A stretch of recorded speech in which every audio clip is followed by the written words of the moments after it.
சிவாய அனைவருக்கும் வணக்கம். ஒரு அழகான விஷயத்தை நான் உங்களுக்காக கொண்டு வந்திருக்கிறேன். இந்த விஷயத்தை நீங்கள் கேட்டே ஆகணும். இந்த வீடியோக்குள்ளே உங்க கூட நானும் வாங்க பார்த்தல அது என்ன அற்புதமான விஷயம் என்னன்னா, நாகபஞ்சமி அன்னைக்கு நான் காலையில் நாகதேவ புத்துக்கிட்ட போகிறோம். நாகதேவத்துக்கு பால் ஊற்றுறோம், தூப தீப ஆராதனைலாம் காட்டுறோம். பிறகு நம்ம இல்லத்துக்கு வரோம். வந்ததுக்கப்புறம் வீட்டில் பூஜை எல்லாம் முடிஞ்சு ஒரு 3-4 மாதத்துக்கு முன்னால் எனக்கு ஒரு விபத்து நடந்திருந்தது, ஒரு ஆக்சிடெண்ட்டு. அப்போது எனக்கு இங்கெல்லாம் கொஞ்சம் தைலெல்லாம் போட்டிருந்தாங்க. அன்றைக்கி எனக்கு நாகபஞ்சமி அன்னைக்கு எனக்கு மருத்துவமனை போக வேண்டிய ஒரு சூழ்நிலை. சரி, கோவிலேருந்து வந்ததுக்கப்புறம் நம்ம மருத்துவமனைக்கு போகலாம், இன்றைக்கி நமக்கு அப்பாயின்மெண்ட் கொடுத்துருக்காங்க, ஏன்னா உள்வழியெல்லாம் அப்படியே இருக்குல்ல, இப்போ செக்கப் போய் பண்ணிட்டு வந்துடலான்னு சொல்லி கிளம்பலான்னு சொல்லி நமக்கு அன்றைக்கி தான் அப்பாயின்மெண்ட் கிடைக்கிது. நம்ம இங்கேருந்து கோயம்புத்தூர் கிளம்புறோம்.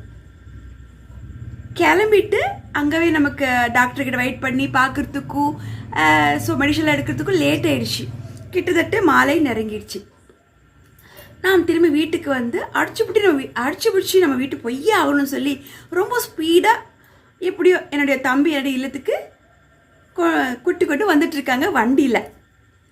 சரி, கிட்டத்தட்ட நம்ம ஏரியாவுக்கு வந்துட்டோம்.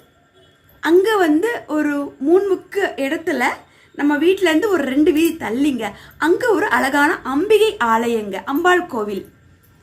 அதை தாண்டி வரும் உடனே என் தம்பி ஸ்பீட் பிரேக். ஒரு நிமிஷம் நானே என்னாச்சுன்னு பார்த்தாக்கா அற்புதமான காட்சிங்க. கிட்டத்தட்ட அந்த வீதியில் யாருமே இல்லைங்க. ஸ்பீட் பிரேக் பண்ணி என்னோட தம்பி வண்டி நிப்பாட்டாங்க. என்னாச்சுன்னு சொல்லி நான் பதட்டத்துடன் என்னோட தம்பியை கேட்குறேன், என்னப்பாச்சு, ஏன் இப்படி ஸ்பீடாக வண்டி நிப்பாட்டினேன், அதுவும் அங்கே பார் அவனு சொல்லி தம்பி சொல்கிறான். என்னாச்சு திரும்பி என்னுடைய இப்படி குனிஞ்சு நான் பார்க்கும்போது ஒரு அற்புதமான காட்சிங்க. அந்த ரோட்டில் வீதியில் யாருமே இல்லைங்க. அந்த ரோட்டில் அந்த நாகதேவதை நல்ல காட்சி கொடுத்து படுத்துட்ருக்காங்க. எனக்கு ஒரு நிமிஷம் நான் அப்படியே ஆடி போயிட்டேன். எனக்கு அந்த நிமிஷம் என்ன பண்ணுறது ஏது பண்ணுறதுன்னு தோணவே இல்லைங்க. நமச்சிவாய. என் சிவபெருமான் எப்படியாப்பட்ட கடவுள் அவர், உலகத்துக்கே ராஜா, உலகத்துக்கே அதிபதி, என் தாய் தந்தை. அந்த நிமிடம் நமச்சிவாய என்ற நாமத்தை தவிர எனக்கு எதுவுமே தெரியலைங்க. நகரவும் முடியல, வண்டி அது நல்லா பொறுத்துட்டு இருக்கு. அந்த வீதியில் யாருமே இல்லை. தம்பி பயப்படாமல் சொல்கிறா, நீ ஏன் பயப்படுறமா, பாரு இன்னைக்கு நாகபஞ்சமி, உனக்கு தர்ஷனம் கொடுத்துருக்குதா அம்பாளுங்க, உன்னை பார்க்கறதுக்காக தான் அப்படியே படுத்து உன்னை பார்த்துட்டு இருக்கா, பார் கரெக்டாக நம்மளே பார்க்குதுங்க. எனக்கு அந்த ஒரு நிமிடம் இன்னும் மறக்க முடியலைங்க.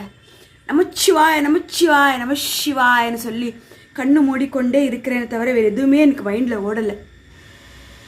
என் தம்பி அந்த நாகம்மா படுத்துருக்கிற அந்த இடத்த விட்டு வண்டி மெல்லமாக ஸ்டார்ட் பண்ணி நவத்தி சைடு எடுத்து அவங்க வந்துட்டாங்க. திரும்பி பார்க்கலாமா வேணான்னு கூட எனக்கு தெரியல. ஆனால் என் தம்பி பார்த்துருக்கு, இல்லைம்மா அது அதுக்குள்ளே போயிடுச்சு பாரு, உனக்கு காட்சி கொடுத்துக்காக தான் வந்திருக்கு, நீ காலையில் யாரை கும்பிட்டுட்டு போனேன், நாகதேவத்துக்கு பால் ஊத்துறேன் இல்லையா, கும்பிட்டுட்டு போனேன் இல்லையா, அதான் உனக்கு காட்சி கொடுக்க வந்திருக்காங்க அன்னு சொல்கிறாங்க. எனக்கு அதே ஒரு நினைவோடவே நான் வீட்டுக்கு வரேன். நம்ம எங்கே போனோம், மருத்துவமனைக்கு போனோம், அங்கே நமக்கு ட்ரீட்மெண்ட் பண்ணாங்க, வீட்டுக்கு வந்தாங்கன்னு எந்த கவனமும் இல்லை. எனக்கு அந்த கடைசியில் பார்த்த காட்சி தான் இருக்குது. எனக்கு ஒரு பயம், நாகதேவதையே இந்த மாதிரி ரோட்டில் ஏமா படுத்துட்டு இருக்கேன், ஏதோ வண்டிகள் வந்தால் என் தாய்க்கு என்ன ஆகும், பகவானே இந்த ரோட்டில் யாராவது வண்டி ஓடிட்டு போனீங்கன்னா ரோட்டில் சத்த பார்த்துட்டு போங்க. நாகதேவதை நமக்கு அந்த குறுக்கால எதுவும் பண்ணாதீங்க, 2 நிமிஷம் நின்று நமச்சிவாயன்ற சொல்லி கையெடுத்து கும்பிடுங்க. அவங்களுக்கு நமக்கு அவங்க ஆசி விலக தான் வந்திருப்பாங்க, சரிங்களா. நாகதேவதையே போட்டு அன்னைக்கு நான் பார்த்த காட்சி கண்குள்ளா காட்சிங்க. அதோட அன்றைய இரவு சரி அதே பதட்டத்துடன் நான் தூங்குறேன். என்னுடைய வீட்டுக்கு பூஜையெல்லாம் முடிச்சுட்டு நான் படுக்கிறேன். தம்பி நீ பத்திரமா படுத்துக்கோமா, பயப்படாதேன்னு சொல்லி அவனுடைய வேலைக்கு கிளம்பிட்டான். பிறகு நான் இதோட விடலை. எனக்கு தெரிஞ்ச வயசான ஐயாவுக்கு நான் இந்த மாதிரி ஒரு விஷயத்த நான் பகிர்ந்துக்கிட்டேன் வாட்ஸ்அப் மூலயமா. இந்த மாதிரி ஆகிப்போச்சு அப்பா, எனக்கு என்ன சொல்கிறதுனே தெரியல, இந்த மாதிரி நான் பார்த்தேன் அன்னு சொல்லும்போது அந்த ஐயா சொல்கிறாரு, அம்மா இன்னைக்கு என்ன நாள், நாகபஞ்சமி அல்லவா, நீ அம்பாள் வேடுற முடுற பிள்ளை, உனக்கு ஒரு விபத்தை அவள் பார்க்காம இருப்பாளா உன்னை வந்து பார்த்து ஆசி வழங்க விட்டு போயிருக்கா தாயே, நீ ஒன்றும் கவலைப்படாது. ஆனால் அந்த ஐயா சொல்கிறாங்க. அவர் சொல்லும்போது உண்மையாலுமே என் கண்ணிலேருந்து ஆனந்த கண்ணீர். இந்த பூலோகத்தில் நான் இந்த அளவுக்கு பாக்கியசாலியா? இந்த ஒரு நிகழ்வு எந்த நாள் வேணாலும் நடந்திருந்தால் நான் சாதாரணமாக நினச்சிட்டு கொண்டு போயிட்டு இருந்திருப்பேன். ஸோ ஓகே, நம்ம வண்டி ஓடிட்டு இருந்தோம், ஏதோ ரோட்டில் நம்ம பார்த்தோம், நாகதேவதை சரிம்மா தாயை யாருக்கு எதுவும் நீயும் பண்ணாதே, உன்னையும் யாரும் எதுவும் பண்ணக்கூடாது மாணவர்கள்னு சொல்லி நான் வேண்டிக் கொண்டு போயிட்டு இருந்திருப்பேன். ஆனால் நாகபஞ்சமி என்று நடந்ததுனால தான் இந்த விஷயத்துக்கு கூட நான் பகிர்ந்து கொள்கிறேன். பாருங்கள், காலையில் நான் வந்து சாமி கும்பிட்டுட்டு போகிறேன், நாகதேவத்துக்கு பாலெல்லாம் ஊற்றிட்டு போகிறேன். ஆனால் சாயங்காலம் வந்து எனக்கு காட்சி கொடுக்குறாங்க. உண்மையாலே எனக்கு வந்து இந்த ஒரு நிகழ்வு என்னால் மறக்கவே முடியாதுங்க.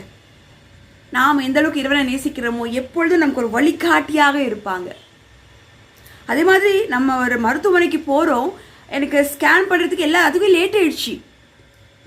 எல்லாருமே நாளைக்கு வர சொல்லுவாங்கம்மா, இன்றைக்கி முடியாதுன்னு சொல்கிறாங்க. நான் யோசிக்கிறேன், என்னடா நம்ம இவ்வளோ தூரம் வந்துட்டோமே, திருப்பி நாளைக்கு எப்படி வர முடியும்? செலவு பண்ணி நாம் வரணுமே, முடியாதே. பகவானே, எனக்கு இன்றைக்கே ஏதாவது டாக்டர் செக் பண்ணி மாற்று மருந்தை கொடுத்துட சொல்லி நான் தெய்வத்துக்கிட்ட வேண்டிக்கிறேன். அதே மாதிரி சொல்லி வச்ச மாதிரியே ஸ்கேன் பண்ணி 5:30 நமக்கு ஸ்கேன் எல்லாம் பண்ணி கொடுக்குறாங்க. கிட்டத்தட்ட கடைசியாக நான் அதை ஸ்கேன் கொண்டு வர முயற்சி பண்ணிடலாம், போய் டாக்டரை பார்த்துடலான்னு சொல்லும்போது அந்த அம்மா அங்கேவே உட்காந்துட்டுருக்காங்க. டாக்டர் அம்மா அவங்ககிட்ட காமிச்சங்காட்டி, ஒன்றும் இல்லைம்மா உனக்கு சரியாயிடும் அப்படின்னு சொல்கிறாங்க. சந்தோஷமாக இருந்தது. பாருங்க, இறைவன் நமக்கு நாம் உண்மையாலுமே பக்தி பண்ணுறா, அந்த உண்மையான அன்பு பகவானுக்கு கொடுத்தாலும் உண்மையாலுமே பக்தி பண்ணாலும் எப்பொழுதும் நமக்கு இறைவன் சோதிப்பானே தவிர கைவிட மாட்டாங்க. இது நான் என் வாழ்க்கையில் உணர்ந்த எத்தனோ சத்தியங்களுங்க. உங்களுக்கு நான் நேரடி கொடுத்துக்கிட்டு இருக்கேன். நான் என்ன இந்த உலகத்தில் உணர்ந்தனோ அதுதான் உங்களுக்கு நான் கொடுத்துட்ருக்கேன். உண்மையாலுமே தெய்வத்துக்கு பக்தி பண்ணுங்க. வண்டி ஓட்டும் போது பார்த்து ஜாகிரதையாக ஓட்டுங்க. நம்மளை மட்டும் நம்ம பார்த்துக்க கூடாது. வண்டி ஓட்டும் போது நமக்கு முன்னால் யார் இருக்கா, 1000 கண்ணாக இருக்கணும். வண்டி ஓட்டும் போது 1000 கண்ணாக இருக்கணும். இந்த நேருக்கு யார் போகிறா, இந்த பக்கம் யார் போகிறா, இந்த பக்கம் யார் வரா, வாயில்லா ஜீவன் வரும். இந்த மாதிரி நாகதேவதை கூட அப்பப்போ வந்துட்டு போகும். நாய்கள் வரும், பூனைகள் இருக்கும். அதனால வந்து அவங்களெல்லாம் பார்த்து வண்டி ஓட்டுங்க.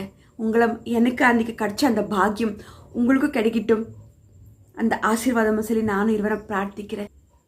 பகவானுக்கு உண்மையான பக்தி கொடுத்து பாருங்களேன், நிச்சயமாக நமக்கு நிறைய கிடைக்குங்க. நான் அப்பப்போ சொல்லிகிட்டே இருப்பேன், உண்மையான பக்தி பண்ணுங்க. ஆனால் கர்ம வினைகளை யாராலையும் தடுக்க முடியாதுங்க. அதை நம்ம அனுபவிச்சே தீர்ந்தாகணும். ஆனால் நாம் செய்யக்கூடிய சின்ன சின்ன நல்ல விஷயங்கள் நமக்கு இருக்கிற கஷ்டத்தை போக்கும். நமக்கு இருக்கிற அந்த நாம் என்ன ஜென்மத்தை என்ன கெட்ட விஷயங்கள் பண்ணியிருந்தோமோ அதெல்லாம் தவிர்த்து நமக்கு ஒரு நல் வாழ்க்கையை பகவான் நிச்சயமாக கொடுப்பாங்க. எந்த மாற்றமும் இல்லைங்க. இறைவன் உண்மையாக நேசிங்க. இருக்கிறாங்க நம்புங்க. இருக்கிறதுனால தானே காலை 5:30 சூரிய பகவான் வந்துடுறாரு, மாலை 6 மணிக்கு சந்திர பகவான் வந்துடுறாரு. அமாவாசை, பௌர்ணமி, 3 மாதம் மழை, 3 மாதம் வெயில், 3 மாதம் காற்று இல்லையா? இந்த மாதிரி மாறிக்கொண்டே இருக்கு. இதெல்லாம் இறைவன் இருக்கிறதுனால தானே. இறைவன் உண்மையாக நேசிங்க. நாம் பிறருக்கு நல்லதே நினைப்போம், நமக்கு நல்லது மட்டுமே நடக்கும், நல்லது மட்டுமே நம்மளை தேடி வரும். கெட்ட விஷயங்கள் யாராவது வந்து நம்மளை தீண்ட நினைச்சாலும் பகவான் என்ன பண்ணுவார், நில்லு, அவள் என் குழந்தை, தீண்டினா உன்னை நான் விடமாட்டேன்னு சொல்லி நமக்கு எப்பவுமே ஒரு பாதுகாப்பு கவசமாக இருப்பாங்க. இதில் எந்த மாற்றமும் இல்லைங்க.